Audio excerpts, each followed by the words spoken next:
Okay, so building trust and performance through a culture of conversation.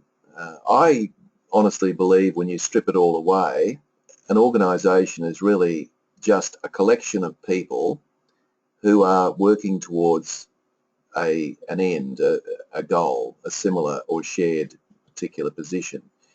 And I think the key word in all of that is people. So we're dealing with people in a process, and obviously, all of you are probably aware that there's been an erosion of conversations in the workplace through social media and a number of other reasons and factors. And I guess, trying to elevate the importance of reinstating a culture of conversation, although it's probably fair to say there probably never was a culture of conversation, not to the extent that I'd like it to be.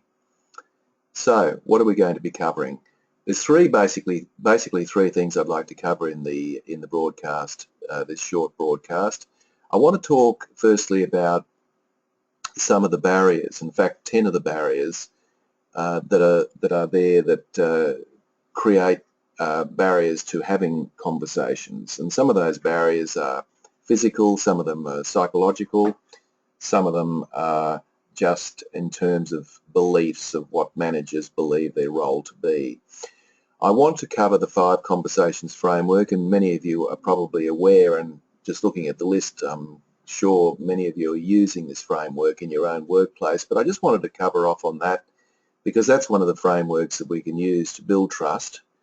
And then I want to talk about 5 more developmental conversations. So I want to basically give you a suite of different sorts of conversations that people can have in the workplace and start to think about how you might weave them into your day-to-day activities as a manager. There are lots and lots of books out there, in fact more and more books that are emerging on conversations, but most of those books, if you look at them, are really about the so-called tough conversation or fearless conversation. In other words, a lot of those books are well-meaning advice on how to deal with the difficult conversations.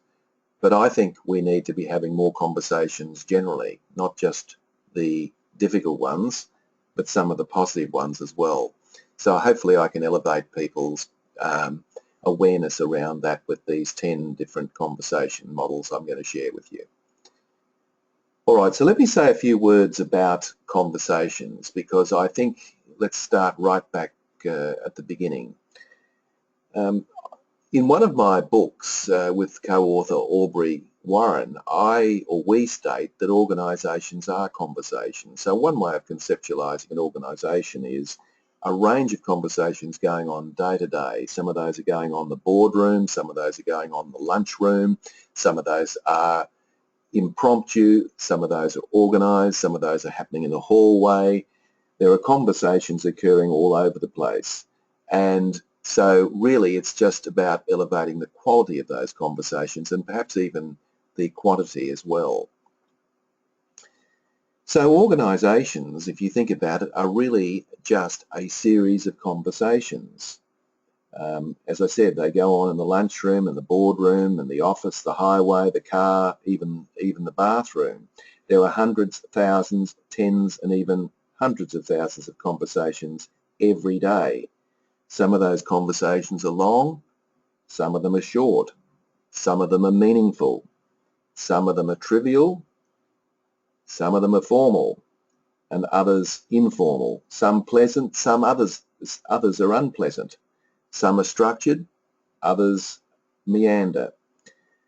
Some are online and some are offline. So organisations are really a series of conversations. So good quality conversation is sadly neglected because most of the conversations that we have in the workplace are very much procedural or very much around a project or task that needs to be completed. Now, I'm not dismissing the importance of that, but a lot of the developmental conversations, which are more person-related rather than task-related, often get bypassed. Now, we hear often people talking about the art of conversation. People use that phrase a lot. And I'm not convinced about that. I'm not sure there is an art to conversation. I think because we have so many every day that we're pretty used to having them.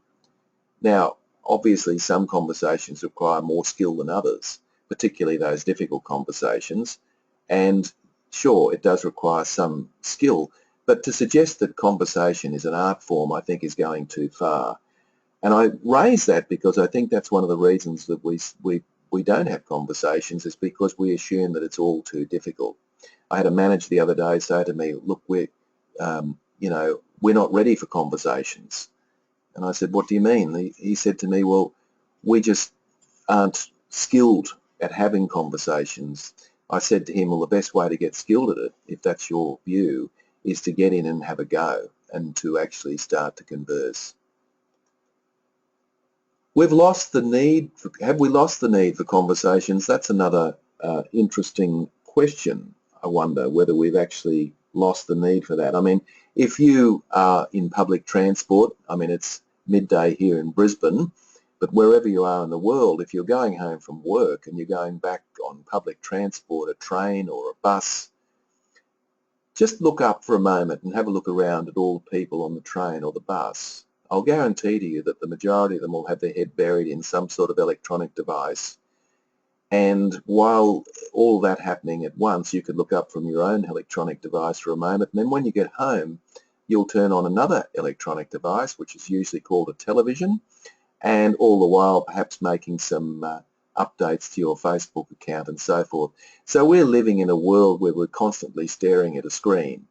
And so maybe part of the reason that we're not talking to each other, at least in the way that I'm suggesting, is because of technology. A lot of people say to me that we don't have enough time for conversations, and in fact a manager said that to me the other day. But the implication, of course, meaning that conversations aren't important, that work is more important, but a lot of people don't make the connection that conversations are in fact the work of leadership. And I'd argue very strongly that a good leader is somebody who understands this intuitively. And in fact, Kusner and Posner, who are leaders in this area on leadership, have made this beautiful statement in one of their books, and they say that leadership is a relationship. So I would argue, or I would ask the question then, if leadership is a relationship, and of course we're talking about a professional working relationship, if leadership is a relationship, then the question is, how do we have that relationship? And of course, the way we build a relationship is via conversation, one conversation at a time, bit by bit. Now, if you ask me what's the biggest barrier in the workplace for conversations, I wouldn't say that it's about people's skill. I wouldn't say it's about people's willingness. I wouldn't say it's about physical barriers. I would say it's about the psychological contract. Psychological contract, many of you would know what that means, but psychological meaning in your head, contract means between two or more people, some sort of an arrangement between two or more people. The psychological contract is the contract that we have as individuals with organisations. So when individuals go in and work in organisations, they generally have a series of expectations about how managers will treat them, and they also have certain expectations of what they can offer in return for that treatment. And the organisation, on the other hand, on the right-hand side, have certain expectations of employees, for example, to turn up on time, to follow direction, to work safely and so forth. They also are willing to offer certain things, such as a wage and conditions and so forth, in exchange for those expectations being met. Now, this psychological contract, if it's a traditional psychological contract where the manager believes that they do the thinking and the employee does the doing, is a real issue, because obviously if it's a traditional psychological contract, the manager probably doesn't see the need to have conversations. It's really about work directions and getting people to do things in certain ways, and in fact the employees shouldn't be saying too much at all, just getting on and doing it. Now, interestingly enough, this is not an education issue. I mean, you might say, well, blue-collar workers, surely that would be a traditional psychological contract or situation. No, I see it in the medical profession. I see it in universities. So highly educated professionals still, in lots of cases, have this traditional notion of the employer-employee relationship. And obviously the traditional notion is not going to lend itself to a culture of conversation. So that's the number one barrier, which is a psychological barrier, interestingly enough. So let's look at 9 other barriers. These aren't necessarily in any order, I might say, and some of these are personal and some of these are organisational barriers. One of the big barriers is inattention during a conversation, people just being inattentive, or as a lot of people say to me, oh, I'm just multitasking. So somebody typically comes into somebody's office, a manager, the manager's tapping out an email, the manager says to the employee, go ahead, I'm just finishing off this email, keep talking. So obviously trying to do 2 things at once, and of course the research shows us that multitasking or multi-skilling, or I guess multitasking is what we call it, is actually not effective. Your brain actually needs to concentrate on one thing at a time. So the obvious thing to do is to stop tapping out the email and down tools, so to speak, and actually listen to what the particular employee has to say. Or alternatively, the manager might say to the employee, I've just got to finish this email. As soon as I've finished, I'll come and see you and we can have a talk. But trying to do 2 things at once is not the way to go, and it is a barrier, and it sends a very clear signal to the other person that I'm at least as interested in what I'm doing as what you're saying, which of course isn't a particularly good message to send. Now another barrier for conversations is, or communication in general, is the restricted information channel. So a lot of managers still believe that you'll be told on a need-to-know basis. So if I don't tell you something, then you don't need to know. And if I do tell you something, you do need to know. So they restrict the information channels to very specific information. This idea is born out of the notion that employees can't be trusted with confidential information. And of course this is a myth. You know, we won't tell the troops because there might be a leak to the union, or they might go to the media or something along those lines. Well, it's quite true that there are more employees than managers, but to assume that employees are less trusted with information is erroneous, and it doesn't send a very good message, of course, to the employees either. There are plenty of management leaks in my experience that have occurred in many organisations. So I think often it's a case of just take the risk, open up the communication channels, and I'd rather be criticised for saying too much than not enough. So give people all the information that they need and don't restrict it. It doesn't work. Another barrier to communication is a lack of feedback. Now, all over the world, research studies show time and time again that employees are not receiving enough feedback. And by feedback, I'm not just talking about positive feedback, I'm talking about any feedback. And people want more feedback. Now, where it gets a little confusing is that if I give somebody some feedback, they might react negatively to that feedback. I might make the assumption that because they act negatively, they don't want the feedback. Well, they actually need the feedback, even though they don't like the feedback, and there is a difference. So employees need feedback. They need the good and the not so good, but they need the feedback. And managers all over the world could be giving much, much more feedback. And I had an interesting story of a young lady who just started working. She's 19 years of age, and she'd been in the organisation for 6 months. And she told me that I actually said to her, how have you settled in? And she said, well, I don't know. And I said, how do you not know? And she said, well, I haven't had any feedback. And I said to her, would you like me to go and talk to your manager?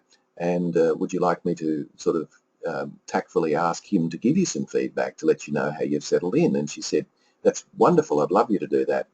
So I went into the manager's room, and he looked up at me over his half-moon glasses, and I said to him, and let's call her Fiona for the time being. I said, you know, Fiona, who started, you know, 6 to 8 months ago. He said, oh yes, I know Fiona.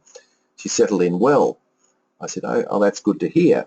I said, do you think it might be a good idea to let her know that, because she's keen to know how she settled in? And he looked at me, and there was a very awkward pause in the conversation. And he said, I couldn't do that. And I was thinking to myself, there must be a reason. I thought to myself, well, you know, have they had a conflict? Are they having an affair? I had no clue why he couldn't do this. And I said, do you mind if I ask why? And he said to me, oh, look, if I give Fiona feedback, I'll have to give everybody else feedback. So I was rendered speechless at that point. Another barrier to communication is a culture of not asking questions. Now, anyone who is a technical expert actually has learned to answer questions. That's what a technical expert is. It's somebody that's learnt to answer questions. That's why they're a technical expert. So people come to them with their issues and their problems and their dilemmas, and people will sort them out because they're experts. And these people have got, of course, get promoted into a leadership role. Now, the problem with that, of course, is that they are not used to asking questions. They're really used to answering questions. But really, good conversation is all about the ability to ask good, open-ended questions. Why, what, when, who, where, how, and which. Those sorts of questions which elicit more than a yes or no. So one of the barriers is that people aren't asking enough questions. And I would encourage you to be asking questions. Why did you say that? What did you mean by that? Who did you talk to? When did it take place? How are you feeling about this? By doing that, you're opening up a dialogue, and by opening up a dialogue, you're starting a very fruitful conversation. Okay, another barrier that is very commonplace, particularly in paramilitary and military organisations, is too much formality. Now, what I mean by that is that often these conversations, if they occur at all, will often occur in the boss's office, behind the big black mahogany desk. And that in itself is a real issue, because it doesn't lend itself to be particularly relaxed, because it's the turf of the manager. So conversations in the boss's office are not necessarily going to be the best conversations. And so paramilitary organisations, as I said, that are pretty much based on power, conversations can be accompanied by a whole lot of paperwork and note-taking. So there really isn't any genuine dialogue going on between two people. Ironically, the best conversations actually occur around the water cooler, the informality in the hallway or the corridor, what I call the corridor conversations. So I would urge you to get out of that office and go and find go and have a cup of coffee, or find an area which is neutral territory to have your conversations. You will get much, much better results. Okay, I'll just pause there because Steve's asked me a question, and I should respond to that. Great point on the psychological contract, Tim. Oh, thanks, Steve. It was just really a comment. Yeah. So as I reiterate, the number one issue in workplaces is the traditional employment relationship. At the end of the day, these things, of course, are all critical barriers, but a traditional manager may not see it as his or her role to actually engage in conversations. Likewise, a traditional thinking employee may not see it as his or her role to engage with their particular boss about conversations of their own development. They're really there to get the job done and nothing more. So thanks for the comment, Steve. Okay, so keep the questions and comments rolling in, and I will respond at different points throughout the presentation. Okay, moving on. Another barrier to conversations. Yes, of course, you would expect that I would mention emails somewhere here. Do you know that the average person spends 2.5 hours a day on email? Now, have a think about yourself for a moment. Do you spend more than that, or do you spend less than that? Probably 2.5 is a fairly realistic comment. So the question then really is, are you being efficient with your emails? Are you getting them done quickly and efficiently? Are you clearing your inbox every day? I have just got to that stage where I've actually cleared my inbox every day, and it's a tremendous feeling and not a bad accomplishment either, I might point out, and I'm sure you're aware of that. But the important thing about emails is the fact that often we will send people messages which really should be communicated far better face-to-face or even on the telephone. So it's not a good idea when you want to get feedback from somebody to just fire off an email. It's much better to pick up the phone or go and see the person. I know it's a lot more convenient to tap it out, because once it's tapped out in the email, it's gone, and that's the end of that. But the reality is, if you're looking to engage another person in a decision-making process, email is not necessarily the best way. Great for reporting, great for confirming, great for mass information, mail-outs and so forth, but honestly, we use email too much in lieu of the normal everyday conversation, and that to me is a real issue that needs to be dealt with. Okay, number 7. One of the problems in work, when the organisations contact me and say, look, we would like to develop more performance conversations, or we'd like more conversations going on in the workplace, the first place that I'd like to start is with the managers, because the reality is, if the managers are not having conversations, then the truth of the matter is that conversations, or the conversations that you want, are not going to be happening throughout the organisation. That's the reality. So obviously people watch senior managers very carefully, often without them even knowing. They're looking for the cues, they're looking for the cultural subtleties that go on in an organisation, and they want to know what those particular managers are doing. So obviously if they're not walking the talk, so to speak, there's no likelihood that conversations will occur throughout the organisation. I can recall working with a large organisation some time ago, and the person actually that I was working with in the executive coaching role was the Commissioner of Police in a very large jurisdiction with about 14,000 employees. And because I'd been working with his management team, I mentioned to him that I felt that he was losing some touch with his management team. He was a busy man, as you could imagine, and I suggested to him, it was just before Christmas, that he might decide to sit down one-on-one with each of his senior managers. And he told me in reply that he was intending to do that at the end, at the beginning of next year, after the so-called Christmas break. But I suggested to him that he couldn't afford to wait that long, that he really needed to engage with his senior team prior to that. And to his credit, he actually called in his staff officer, cleared his diary for the next 2 days, all his appointments. You can imagine how busy somebody managing 14,000 people would be, also answerable to a Minister of the Crown. He cleared his diary for 2 days and just had a series of one-on-one with his 20 senior managers. And that made the world of difference.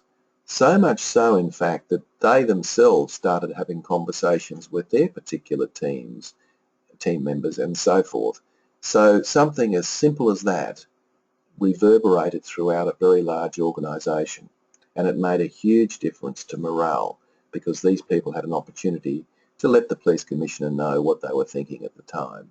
So that was a very good example of role modelling. Another barrier to communication is the fear of emotion. We seem to have this view that we mustn't, the old saying, let sleeping dogs lie, or I don't want to open a can of worms. I hear this all the time. So people don't want to broach subjects in the workplace because they're worried about eliciting some sort of emotion, normally negative emotion. And I find that quite interesting. I think that, and so these people carry around all these emotions inside them, and of course they let them out at different points. And if they don't let them out at work, they probably go home and kick the dog or kick the cat, or somebody suffers as a result. So it's really important to have these conversations in the workplace. I remember working in an orchestra, a very famous orchestra. I won't mention the name, but it's a world-class orchestra. And two of the players in this orchestra were what they call principals, which basically meant that they were the section leaders. They looked after their section. They were in the strings section at the front of the orchestra. All they did was share a music stand together. And they hadn't spoken to each other for 10 years. 10 years. I kid you not. They had not spoken a word. And I was working with each of them, and I said to them both, separately of course, I said, how do you communicate? And they said, well, we pass notes to each other. So they actually write out notes and pass them. In rehearsal, they pass notes to each other during concerts, obviously when they're not playing, after the concert when they're celebrating. They're at both ends of the bar and so on. So I suggested to one of them that they might actually sit down with the other person and have a conversation. And one of them said to me, well, I can't do that because if I do that, I'll be speaking to them. I said, send them an email. And they sent them an email, and they actually got together and had a cup of coffee, sorted out a misunderstanding that had occurred 1 decade ago, and now they're best of friends. So, these sorts of things go on all the time in the workplace because we're fearful of opening up a can of worms. So it's quite bizarre the way we behave in organisations. Of course, at home, it's not really quite the same, is it? We tend to be able to be a bit more forthright when we want to broach subjects, but for some reason there's a convention in the workplace that it's all very rational and very methodical, and we really don't want to broach emotional topics. Now, number 9. Of course, there's not much you can do about this in the short term, but of course the huge movement was to move towards open office layouts a couple of decades ago. Everybody got out of their offices and were sitting in the middle of the room with partitions separating them. And in some respects that was quite useful, because what it did is it gave people an opportunity to make it convenient to talk to other people in the office about whatever they needed to talk about. The problem, of course, is that a number of people are often disrupting other people for trivial matters, which can be quite annoying. So there's no perfect office layout. If you've got an open office environment, sure, you'll probably get more informal conversation going on, but a lot of that will be time wasting as well. I strongly recommend, and I know many of you work in open office environments, is to set up a little rule in your open office environment that if somebody is going to speak to somebody else, that they actually ask if they've got a moment. So in other words, to actually ask permission to interrupt them, because often that doesn't happen. People just blurt into someone's space and start spruiking with what they want, and which basically can be quite disruptive, not just to the person receiving it, but also all those around that are listening into the conversation as well.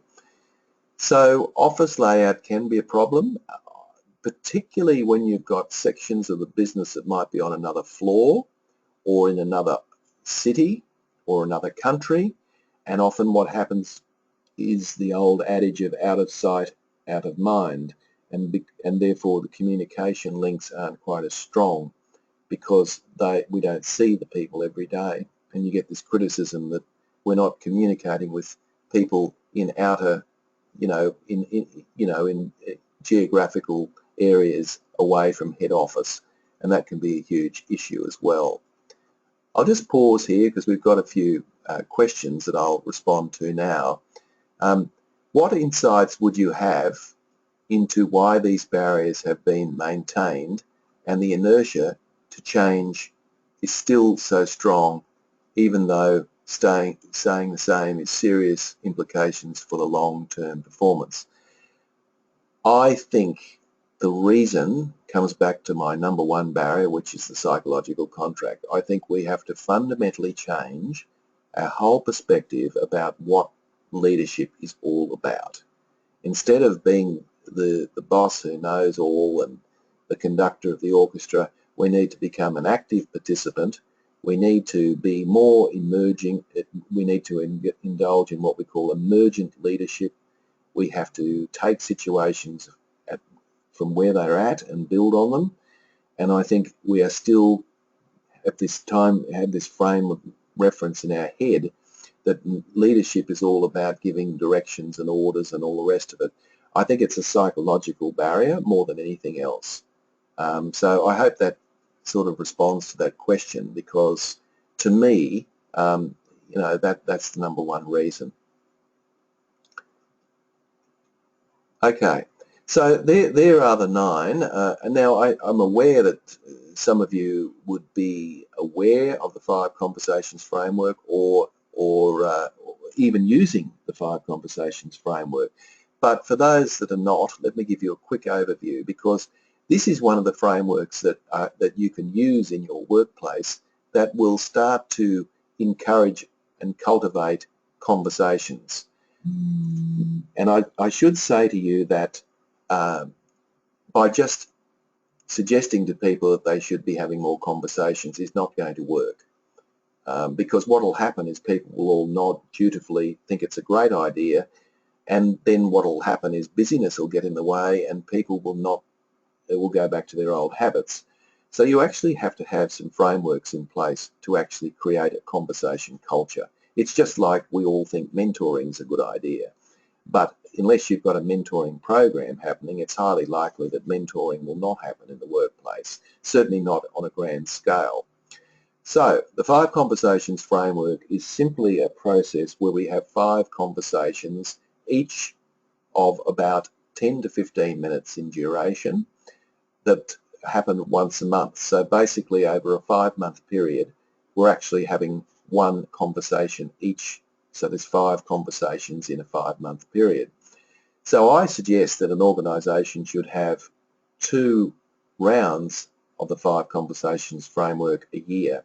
So that basically means that everybody's involved in a developmental conversation 10 times a year. And I think that would make a huge difference in terms of building trust. It would make a huge difference in terms of improving communication. It would make a huge difference in aligning expectations. It would make such a great difference, but you need the framework. So, and let me just run through and explain to you how these 5 conversations might occur. So what you can see in the under the topic is the topic of conversation, and I put this together. I've designed this, based on some good, reputable research in the field of conversation. So the first conversation is a climate review conversation, and that's a conversation that we have, which is pretty much around 3 things: job satisfaction, morale, and communication. So the first question that actually is asked in this conversation is, on a scale of 1 to 10, 10 being high, 1 being low, how would you rate your current job satisfaction? And then the person might say 6. Doesn't really matter what they say, to be honest. The next question is the critical one. Why? Why do you rate it a 6? And that opens up a conversation about with the person about their job satisfaction and what the manager or leader might be able to do to assist to improve that. So,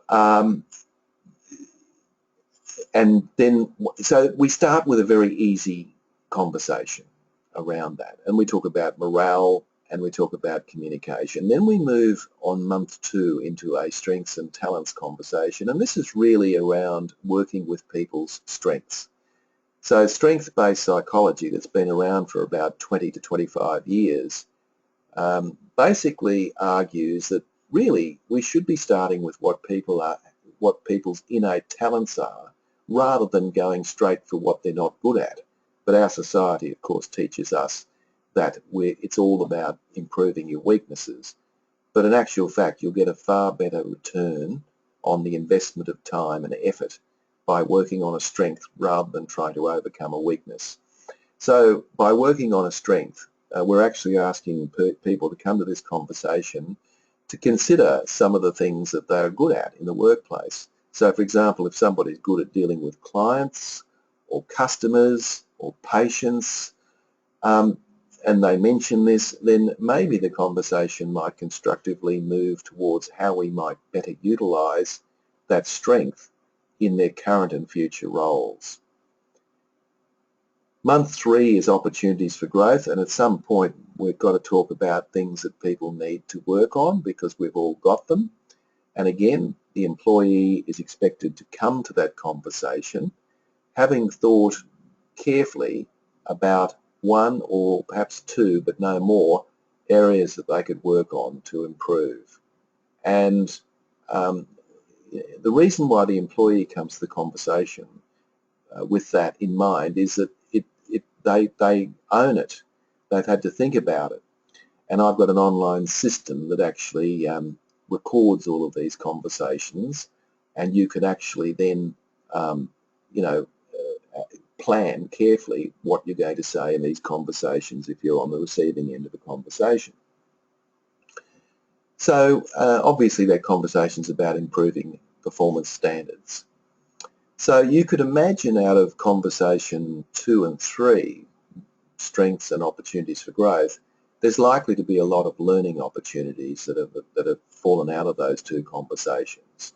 So month 4 is really around a learning and development conversation. It's really around opportunities to capitalise on strengths and perhaps to overcome weaknesses. Now, I'm not suggesting here that we have a huge wish list of courses that people could actually attend. Learning could simply mean showing somebody how to do something, or explaining how something is done, or mentoring, or whatever. So what we're doing here is we're trying to capture all the possible learning opportunities that have arisen from the previous 2 conversations. And there should be a few, and it's important then for the manager, in concert with the particular employee, to decide how best that they might deal with that learning opportunity. And then in month 5 is the conversation around innovation and continuous improvement. And the focus now is moving from the individual to the workplace. So how can we do things better, faster, easier, more cost effectively, with better interpersonal cooperation, with better communication, safer, and so forth. So we're expecting people to come to that conversation with one idea about how they might improve their current work area. Again, the employee is expected to think about that and come to that conversation with an idea. Now that's really exciting, because if you just pick a round number, let's say we've got 100 people in a small to medium-sized enterprise, 100 people, and just imagine that in the month of August we have 100 conversations going on in this organisation on opportunities, on innovation and continuous improvement. Now there won't be 100 wonderful ideas, but I can guarantee to you that there'll be some great ideas, and those ideas can then be applied, and the manager then can start to strategize about ways of making that happen. That's how you get continuous improvement occurring in your workplace, to have conversations around it. So it's quite interesting that it's quite interesting that people don't often, they'll have a staff meeting, they'll call everybody in, and they'll say, any good ideas? And everyone looks at the manager with a blank face. The manager thinks to themselves, well, no one's got any good ideas, I won't ask again. And this is called the initiative paradox. The initiative paradox occurs where the manager wants employees to come up with ideas. The employee actually wants to come up with ideas. So everybody's on the same page initially. And then what happens is that the manager will make a statement around wanting some ideas, but the employees will be skeptical and think, well, I don't really think he or she wants our opinion, and so therefore they don't offer any suggestions. The interpretation from the manager then is, there you go, I thought as much. I didn't think my staff were really interested in coming up with new ideas, so they stop and they don't ask again. And of course the employee's interpretation of that situation is, there you go, I knew the manager wasn't really genuine about wanting my idea. So this is a paradox that occurs regularly in most industries. So we need to create a framework where we're talking regularly about innovation and continuous improvement. So we just got a question here from, I think it's Tracy. Would conversations 3 and 4 tend to meld into the same discussion? You can do them in the same discussion, but I suggest you don't. I think it's actually nice to do them as separate conversations. So in other words, the idea is to, sure, a weakness might come up during the strengths conversation and it might be timely to talk about that, but the whole idea is actually to talk about people's strengths. The whole idea is to try to capitalise on what people are good at, their innate talents. And if you do that, that's the nature of the conversation. Likewise, when we're talking about opportunities for growth, it's the same. So I like to separate them because I think this is what happens in performance reviews. What happens is we try to do all of these things together. And what happens is there's confusing signals sent back and forward. It's far better to divide them up across 5 months and have very specific topics that we're covering.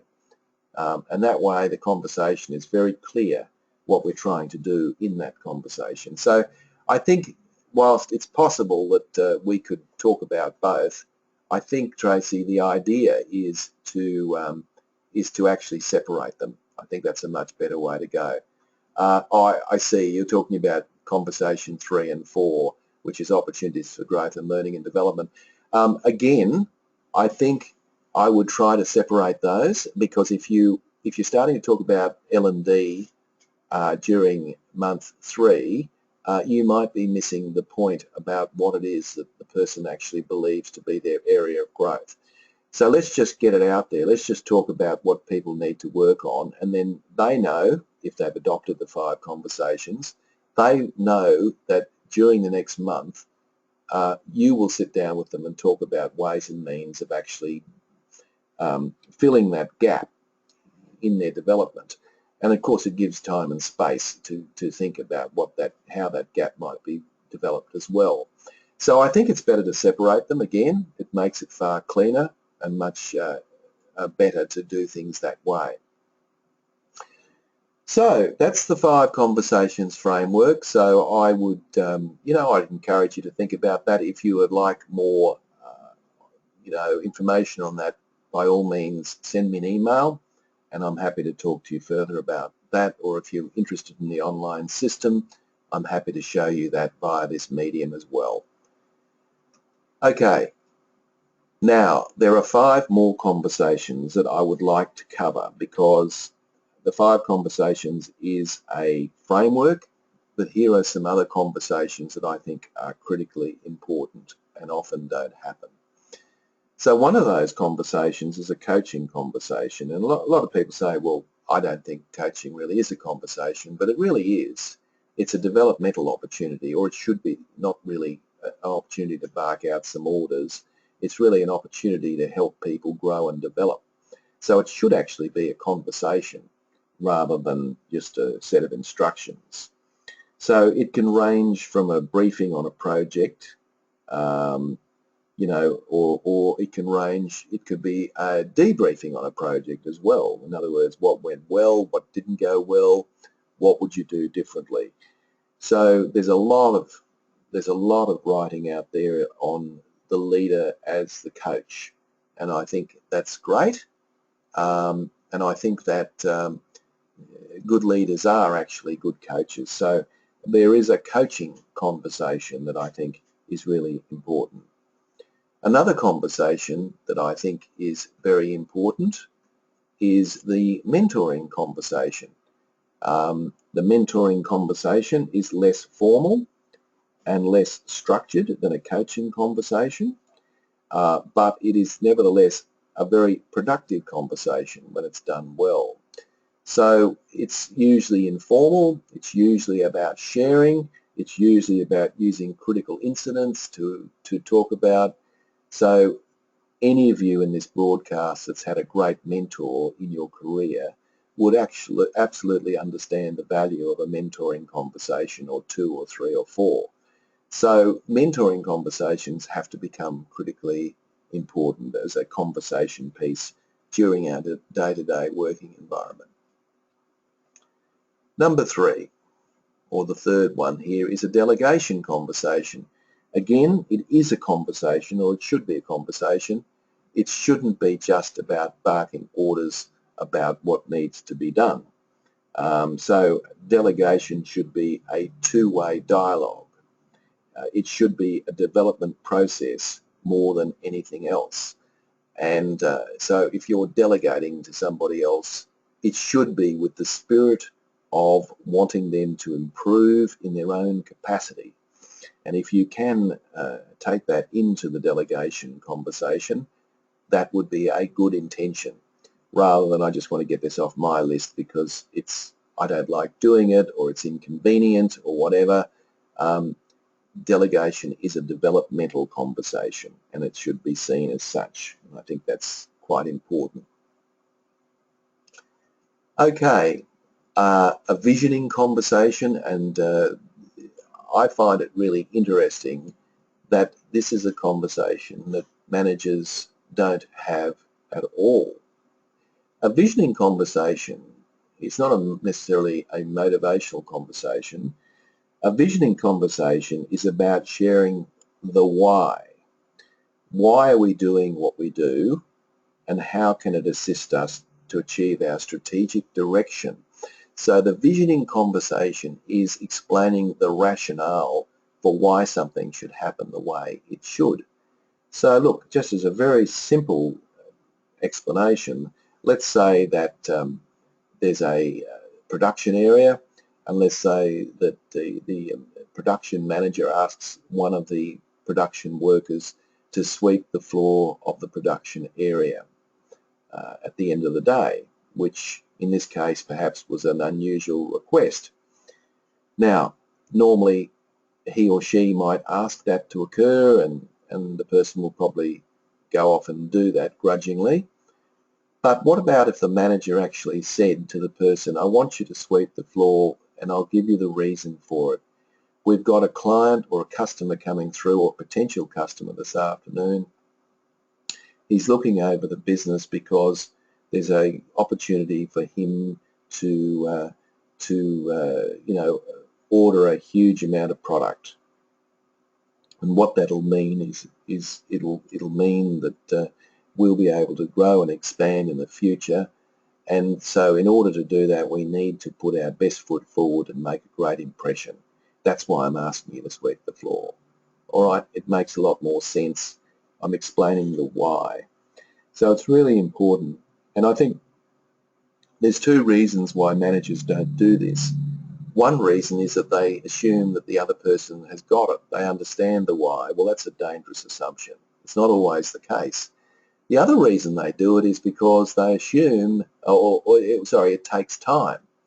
And people think it's not worth the time. It definitely is worth the time. It only takes a minute or two to explain the rationale for why something has to be done, and it can make all the difference in the world in terms of people's perspective.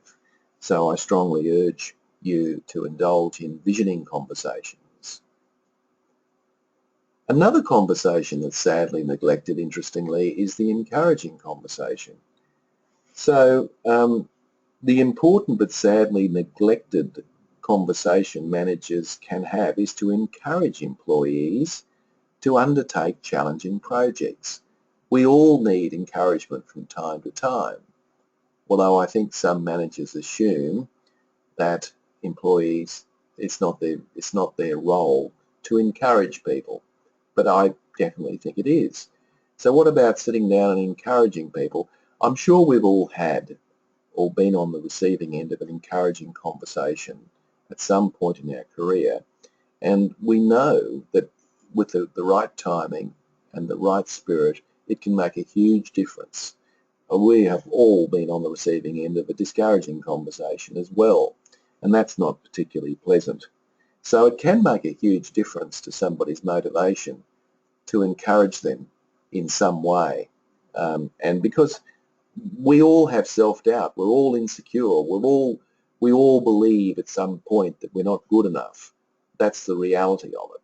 And a job of a leader is to recognise that and to let people know that you've got tremendous confidence in their capacity to get the job done. It will make a huge difference. So if you got nothing else out of this but just decided after you finish this broadcast, if you're still in the working day or tomorrow, is to try and have an encouraging conversation. And you'll be amazed at the difference it'll make, not just to the person that you're having the conversation with, but to yourself as well. You'll feel much better about yourself for having done that. So good leaders are used to having each of these conversations regularly with team members. So there's a framework of 5 additional conversations. So what I've shared with you during this broadcast is 10 developmental conversations. And some of you might say, well, I have some of those conversations, but I don't really have this one, or I don't feel comfortable with that one, but I'm happy to have this one. I'm suggesting to just look at the ones that you're probably not having enough conversations in and to try to practice those. Because if you do, it'll make an enormous difference. If it comes back to the original comment I made, and that is that an organisation is a group of people all working towards the same end result. And the key word, of course, is people, and conversations engage people in working relationships, which is critically important. Okay, moving right along. Two things I want to leave you with before I finish up is people often say, well, if you could give me 2 skills that were critically important, what would they be in improving my capacity to have trusting conversations? One would be to put yourself into what we call third position. So first position is where you see things through your own eyes. So if you saw 2 people having an argument, for example, they are in what we call first position. They're only looking at things through their own eyes, their own perspective. That's not very productive.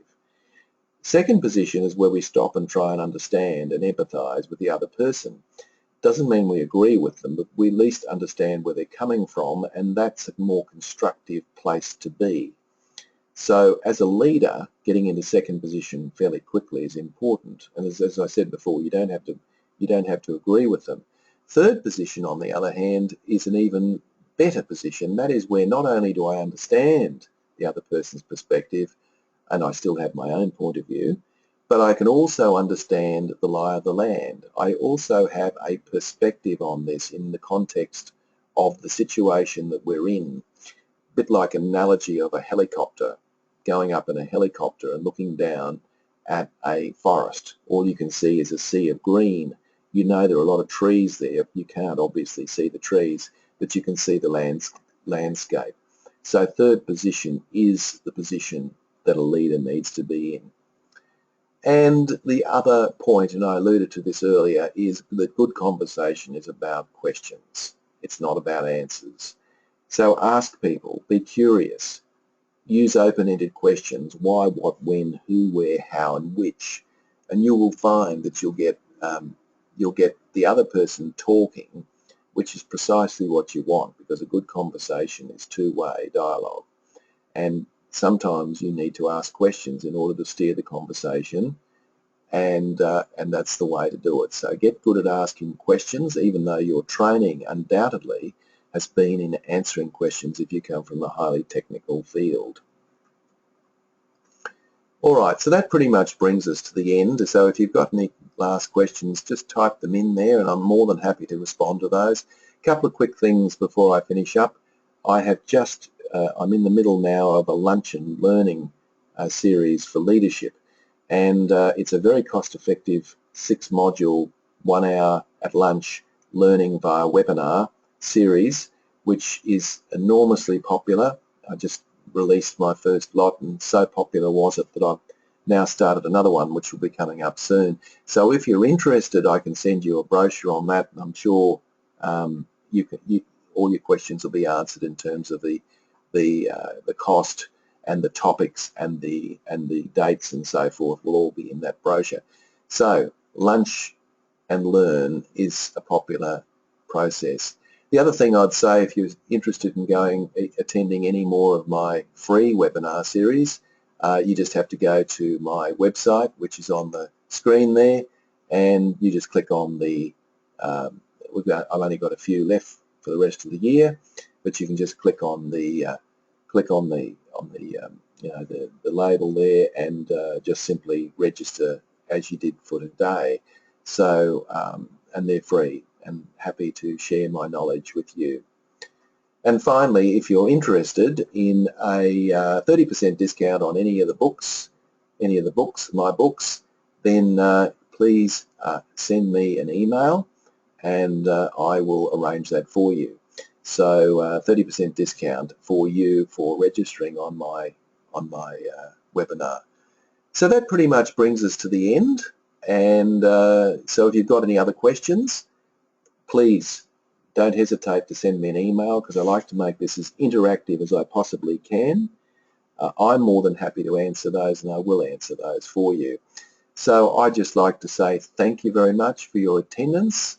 We've had a lot of people online for this broadcast, which obviously means there's a lot of interest about building trust through having developmental conversations, and that's a great thing. The next step, of course, is to make it happen, and to do that you need frameworks and so forth.